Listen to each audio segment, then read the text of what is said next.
So here on Tech Dive, we do a lot of computer enthusiast stuff and videography stuff and video game stuff, and I thought a great kind of merging of the video and the gaming stuff would be to talk about what would make a good Zelda movie, because to be honest, this is something I've thought about since I was in 8th grade. I actually got into videography because I wanted to make a Zelda movie. I've done a ton of talking about this, I've done a ton of studying about this, and I've gotten a lot of feedback on my ideas about this, and I want to know yours. What I want to do is start the conversation on what would make a good Zelda movie. I want this conversation to be thought out so that way when someone gets the chance, when Nintendo gives movie making another shot and somebody gets the chance, that they don't blow it, that they don't ruin it again. Because we all remember the first Super Mario Bros. Movie. We all remember the animated Super Mario Bros. Series. We all remember the animated Zelda series. That's where we get the "Excuse me, princess" line. Hey, excuse me, princess. Oh man, there's a reason that we hate that stuff, and I'm going to talk about them. There's 10 things a Zelda movie can't do. 10 rules a Zelda movie has to follow for fans to like it. That's what I'm proposing, and I want to know what you think in the comments below. So the first thing I think a Zelda movie is going to have to follow, and this one should be pretty non-controversial, the film has to be polished. And still no word. I'm certain he's all right. Yeah, that old Ganon's no match for. We've all seen a lot of video game movies that are mostly just money rushes of some sort. Matt Pat's got a great video about that with game theory. I'll probably link it in the description. But a lot of video game movies are not very good, and there's a lot of reasons for that. But they don't have to not be good, right? A lot of superhero movies were not very good, and then somebody figured out how to fix them. The fans actually got in the driver's seat, and they were able to start correcting it. So instead of people just trying to make a movie that would make money, they started making movies that were true to what the fans were looking for. Marvel got back a hold of their rights, and they started making wonderful movies that the fans were totally excited to see. As before, we had a rush of bad superhero movies before we had a rush of good ones. And I'm hoping the same's true for video games. So it just has to be a polished, good, strong film. It can't be one where the mic's hanging in the shot and there's bad editing like Transformers 2. You gotta have the movie come together in a cohesive movie. And I think that one's pretty non-controversial. It's gotta not suck. The next one, so Link as a character has to link the plot.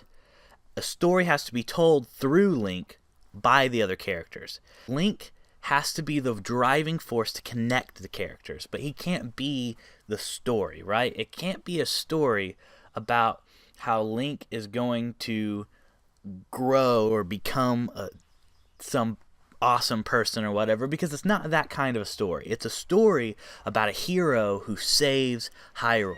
It's a story about a princess who saves Hyrule. It's a story about people who come together in these grand events that are bigger than themselves going on, and the gods, and it's like the Iliad. These forces from outside of them affecting them. They have to overcome these impossible odds, link together these items, and they save the day. And how they do that, what that looks like, is going to be different. It has to be a story about grandeur and about overcoming odds. It can't be a story about Link learning to have a good heart or something like that, because that's not a Zelda story. Other characters can go through a lot of change, like Zelda, and a lot of the Zelda games have set precedent for this, right? Like, this is where I'm pulling this stuff. Zelda is really discouraged in Twilight Princess, but she, at the end, pulls it together. She ends up giving her life for Midna at one point, right? So these are some established traits of Zelda. Sometimes Zelda's really snarky, as in Wind Waker. She's really kind of snarky and self-centered, and she ends up kind of calming down. She's still a little snarky at the end, but she ends up kind of calming down and learning to kind of be a little more ready to help, and ready to help the bigger picture at the end of the thing. So Zelda kind of goes through a transformation. Everything I've done up until now, it was all for nothing. So I really am just a failure. A lot of characters will go through transformation. Groose is a fantastic example. It's not Link who has a giant change of heart and is this big moving part of the story. Groose has that moment. That's Groose changing, not Link. In none of the games is Link really the character that changes. He's the mover. He's the one that connects these people, connects the pieces of the Triforce. He connects the story, but he's not the character that goes through the transformations in the story. He's the character that connects everybody and pulls everybody together for the better. So the movie, it has to be timelineable, but not currently in the timeline. So a lot of people are like, if they make a Zelda movie, I hope they make Twilight Princess. Or if they make a Zelda movie, I hope they make Skyward Sword. Or if they make a Zelda movie, I hope they make Ocarina of Time.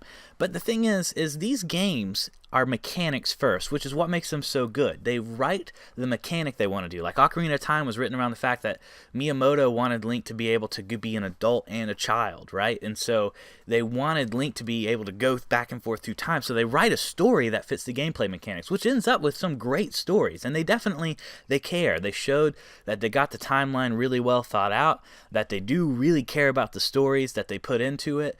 And so it's not that story is an afterthought. That would be not fair to the writers. It's that the story mechanics come first in the game, right? Well, in a movie is different. If we start telling the story of Ocarina of Time, there's a problem. It's really redundant. He has to collect 3 things, and he has to collect 7 things, and 7 temples that have 7 stories that are the same. He comes in, he gets lost, he figures out his way around, he solves some puzzles, he fights a giant monster, and he comes out with the prize. And then you got to watch him do it 6 more times. And well, yeah, I guess if you count the castle too. So that's a game, right? That works for the game, but that's not going to work for a movie. The movie can have a different story as long as it's time-lineable, but it doesn't have to be currently in the timeline. In fact, it shouldn't be currently in the timeline. It can't break any of those rules, even if it's not a canon piece of the timeline. If it doesn't break any of the timeline rules, it'll be so much easier for fans to swallow.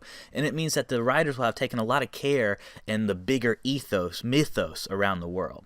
The story needs to follow a lot of Zelda themes, okay? So when I say a Zelda theme, Zelda does a ton of themes, right? You got the sleep and awakening theme. That's even in Ocarina of Time, right? He's asleep for 7 years and he wakes up as a man, and he's asleep at the beginning of the game, but he wakes up to be a hero. He's asleep at the beginning of Skyward Sword, and Zelda wakes him up, and then later in the game, Zelda has to go to sleep for 1,000 years, and she asks Link to wake him up later, wake her up in 1,000 years, and there's a touching moment there. But you see a theme of sleeping and awakening, and about awakening to be a hero, the spiritual awakening and this physical awakening. Like they play with these themes. Another theme you see a lot in the Zelda movie is time shifting, whether it's through ages. Sometimes it'll go through ages of time in ages, or in seasons it'll go through seasons of time. And so playing with time in the movie would definitely be a good move. It doesn't have to, right? It doesn't have to pick that dimension, because there are definitely games that don't do that. Transfiguration, though, is another one, so it could use Transfiguration as a good theme. In Twilight Princess, he turns into a wolf. In A Link to the Past, he turns into a pink bunny. Other themes would be collecting things. If Link doesn't really start getting things throughout the movie, it won't feel right? Because that's what a Zelda game is you go around collecting things. And so if there's not any kind of homage to that mechanic in the movie, even though the movie can't really display how he collects things anywhere near like the game can, it can at least show you that Link's getting things, like he's given things by different people, and he finds things throughout the movie, and that's always really fun. One of the best parts in the animated series was when Link would find an item that you recognized, and he was able to use that to help beat the monster at the end. That was one of the only things the animated series did right. That felt like Zelda. Helping people. I think that's a very Link thing. He just goes around helping people. That's the entire game. All the side quests are you helping people, you saving people, you helping people. Even in Breath of the Wild, Link's running around, and you have this option in the game, and I love it. It's so good. It's so good, and this is why it has to be in one of the movies. It's because you're riding your horse through Breath of the Wild, and you see some people by the road, and they got stars over their head. Monsters are attacking them. Especially in Master Mode, it's kind of it takes a lot of sword, like it busts a lot of swords up. It uses your health and some of your food when you go help these people. But you do it anyway. You know why? Because you're Link. You're in that headspace. You're driving around, and you can't just let these people sit by the side of the road. The game has nothing. The rewards are minimal when you help these people out. Sometimes they don't give you anything. Sometimes they only give you like pithy items or a little bit of rupees. And sometimes they even turn into a monster. When you try to help somebody or talk to somebody, like a crying lady, she turns into a person who's trying to attack you. And so the game gives you minimal reward, except for the fact that you're Link, and you're the one who can help this person out. And if the movie doesn't capture that aspect of Link in some way, it'll have failed as a Zelda movie. Okay, so everything I just said about the helping people in the collection and the transfiguration and the sleep and awakening, those are all themes. If it doesn't follow several of the Zelda themes, right, it can pick and choose a little bit, but it's got to have some of these core themes. 5. It's got to be a landscape film, okay? You know, have you ever seen the movie Australia or Lord of the Rings? These movies feel big. The camera pulls back. You see mountains. You see valleys. You see giant castles. There's this big feeling to the movie. And Zelda's got to be that way. I think that's going to be a non-controversial one as well. If the movie just tries to take a short budget approach and it always feels in tight places, it's a bunch of talking heads, not a lot of action, not a lot of vistas, not a lot of moving big cameras over mountains and over temples and over castles, then it's just not going to feel very Zelda-esque. Especially Breath of the Wild proved more than anything that the big feeling in the game makes it feel very Zelda. It's just a big feeling game, and the movie's got to be a big feeling movie. Link's got to get hurt a lot, but never maimed. So here's what I mean by that. Link can get hurt. He can get damaged. He's got to, actually, right? The game is about you trying to keep Link from dying while you help everyone else. Right, little guy? If he's never like slashed and hit and cut, then it's not going to feel like a Zelda game, because it's got to feel like a struggle for Link. There's got to be moments where you're wondering if he's going to have enough heart to get through the battle. That's going to really translate that mechanic from the game of you trying to get Link through even when you're out of hearts. You're not going to, there doesn't need to be a real heart meter, right? That would be very effect breaking. Sometimes the monsters get him, but he can't get maimed, right? So in the games, it's different than some games. He never gets his arm lopped off. He never gets his head bashed in. You never watch Link get maimed, except for an exception, maybe when you watch him melt in lava. That's kind of dramatic. In the movies, if you're watching him get broken apart, then it's just going to be gory and weird, and it's going to be very separating. So if someone wants to play when they're filming the movie, they want to play on that heart mechanic, on that damage mechanic. They can't play on it. They have to play on it in a very like emotional kind of pool, like when you're watching Link get hurt and you just wonder if he's going to get up, like in Ocarina of Time when Ganon smacks you and you fall down and Zelda screams, like that moment in the game where you're just like, oh gosh, it's just really kind of a moment that sticks with you. And the movie's got to have some moments like that. But if Link's getting maimed, then he's not getting back up. And just a fairy might magically restore him, but that's no fun. That makes it feel like Link's breakable. And even though he's going to have to be scared of those moments, he can't be a breakable character, because then he's not Link. He's the one that links things, not breaks. That brings me to 7. We talked about Link a lot. Link can't talk too much. Now, some people say Link could never make a good primary character in a movie because he can't talk. And that's not true. Link can obviously talk. There's so many times where characters are talking with Link in the games. He says yes, he says no. There's times where he explains stories, and you never hear his voice, because the game developers want to make you feel like you're Link, and they want to immerse you in that world. So the movie's not going to be, that's one thing the movie can't do, is it's not going to be trying to make you feel like you're Link. But it will want you to make you feel for Link. So if Link talks too much, he could easily be a hated character. Case in point, the Link from the animated series. The "excuse me, princess" line, the reason why everyone loves to make fun of it is because it just doesn't feel like Link. The more Link says, the less it feels like Link. He's not supposed to be snarky. Ta-da!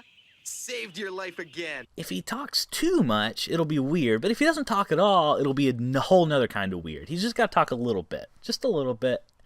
It'll make everybody happy. Link can't get discouraged. Link is Sam, not Frodo. They're both heroes, right? In Lord of the Rings, you have 2 heroes. You have 9 heroes, 8 heroes maybe. I don't know. Sam and Frodo are both definitely heroes. Frodo is the discouraged hero who has to keep pressing past his discouragement to keep moving. Sam is the one who presses Frodo past his discouragement. Other characters can be the Frodo character in Zelda. Zelda could be the Frodo type character, the one that gets discouraged and gets past it, right? he's got to be the Sam type character. Sam in Lord of the Rings never, ever, ever gets really discouraged, truly discouraged. He's always doing the opposite. He's always pressing Frodo forward, and that's who Link has to be in the movie.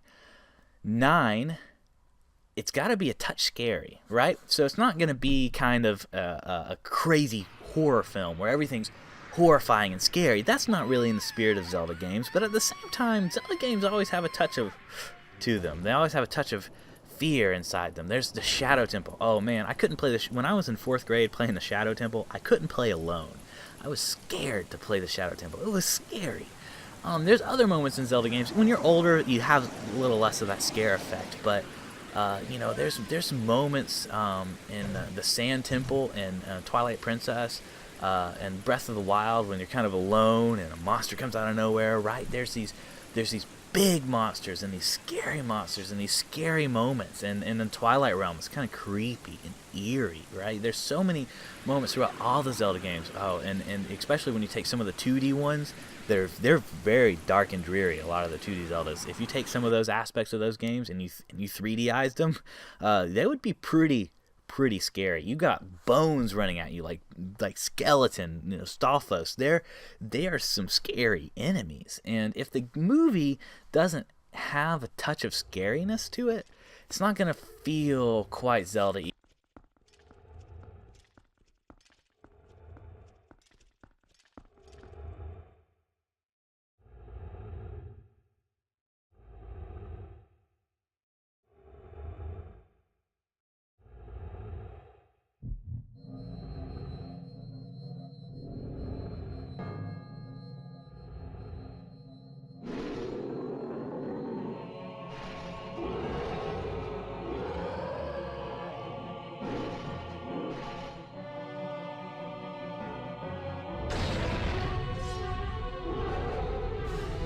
And 10, we got to ride the plot, not push it.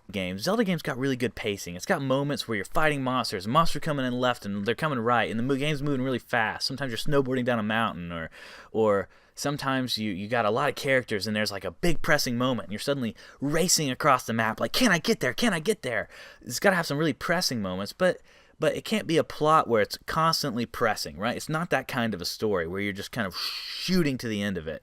Sometimes there's moments where you're sitting there riding a train, or there's moments where you're sitting there sailing a boat in a Zelda game. There's moments where you're just walking. In Breath of the Wild, that's like the whole premise of the game. Is there's moments where it's really intense, and then there's moments where everything just kind of takes that breath. And the movie's got to have those moments where the plot kind of pushes real hard, and then it kind of falls back, and Link has a moment to himself. Everything kind of has a moment to sit, and the plot has a moment to sit with you and to swell, and then to later, again, hit that rush. So it's got to be one of those kinds of plots. Like Lord of the Rings is a movie that would scale very similarly to Zelda because it's got that rush and pull kind of feel. Not a push kind of plot where everything just keeps happening, and gets more and more exciting right up to the very end. That's not the kind of plot that this kind of story is, and I think that everyone would appreciate a plot where there's a moment to sit back and laugh and to be calm, and then there's a moment where you're scared, and there's a moment where you're excited. It's got to be a ride plot, not a push plot. That's 10. Those are my 10 essentials, right? Something I left out of it, I think a lot of people would like to talk about, though, is, this is the bonus one, is Link and Zelda don't have to be an item. Some people have it in their mind that Link and Zelda are a couple. And some people definitely have it in their mind that Link and Zelda are not a couple. And here's what I think. I think that sometimes Link and Zelda are a couple, and sometimes they aren't. And so the movie, it doesn't matter. And this is why I kind of left out of the list. If Link and Zelda are a couple by the end of the movie, that's fine. If Link and Zelda have nothing to do with each other by the end of the movie, just kind of like, yes, we did it. Awesome. High five. Let's go back to our lives. That's also fine because Zelda games have both of those things in them. They have both you being you as Link, like connecting with Zelda. In some games, you don't get to connect with Zelda at all. So, in Twilight Princess, here's a great game to illustrate that. She's got a very business-like relationship with you, right? Like you and her are in the business of saving Hyrule, and you're ready to work together. You're friendly. You are just on board. You don't have to say much to each other to really know that you're on the same side, and that's fine because the relationships Link develops are with Ilia and Midna. They're not relationships he builds with Zelda as much in that game. But Zelda's still principal character, right? But she's not. It's the Legend of Zelda, but it's not necessarily about Link and Zelda becoming an item. That's not what the game's about at all. No one who plays Twilight Princess would tell you that Link and Zelda are an item. Skyward Sword, you definitely have a whole lot of things pointing to the fact that Link and Zelda are an item. Zelda cares a whole lot about Link. She cares a whole lot about Link from the beginning. She's always she's like almost possessive of Link and controlling of Link. She cares about him so much. Link cares about Zelda a whole lot, right? The driving point of the plot in the beginning is not save Hyrule. You find out about that later in the game. The driving point in the plot is save Zelda. Groose doesn't go to find Zelda, but you do. You figure out a way. You find a way to save Zelda. And that is definitely a plot, and at the end of the game where you really feel like Link and Zelda could be an item. They don't explicitly say anything, though. But I would say at Ocarina of Time, they're really more good friends than anything. She doesn't want to spend the rest of her life with him. She sends him back in time so he can enjoy the childhood he never had. That's what a friend does. Well, maybe she loves Link in a romantic way. I don't know. The game doesn't get into that, and that's the point of what I'm saying is I think some people would live or die by the movie, whether or not Link and Zelda get together or they don't get together. But I think that's a moot point.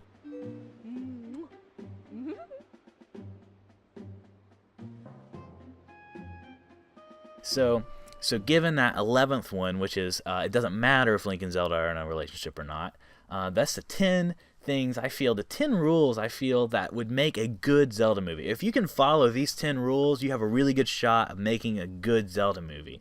And if breaking these rules would really start to irk fans. I tried to boil it down to the things that mattered to fans when they wanted to watch a Zelda movie that they enjoyed versus sighing and wishing it was better. And I think that these are the 10 rules. But I want to know yours.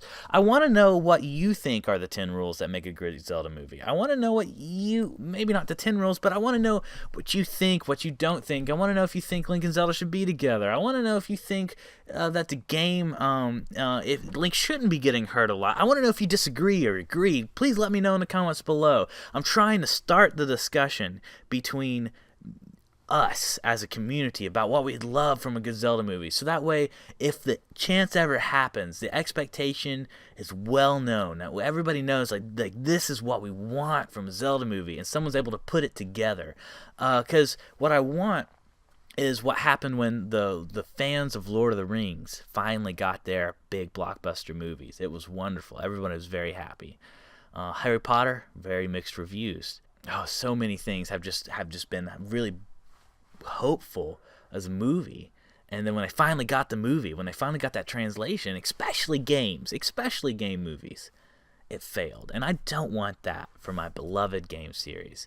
I'm not a Nintendo affiliate. I'm just a fan of the game, trying to talk to other fans of the game about what would make a good movie. And if you're looking for more Zelda stuff, that we'll have some of that here on Tech Dive. We're here a channel about computer enthusiasts. We talk about video games. We got more video game stuff coming up on the Tech Dive Gaming channel. We have a Twitch channel that you can follow. We have a new channel in the works, which I'm excited to talk about soon.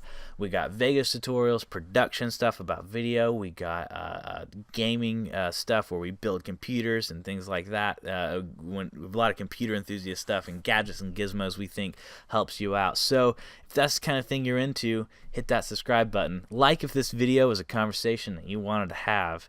And thanks for watching. I'll see you next time. This was Tech Dive. Hey, paisanos, it's the Super Mario Brothers Super Show!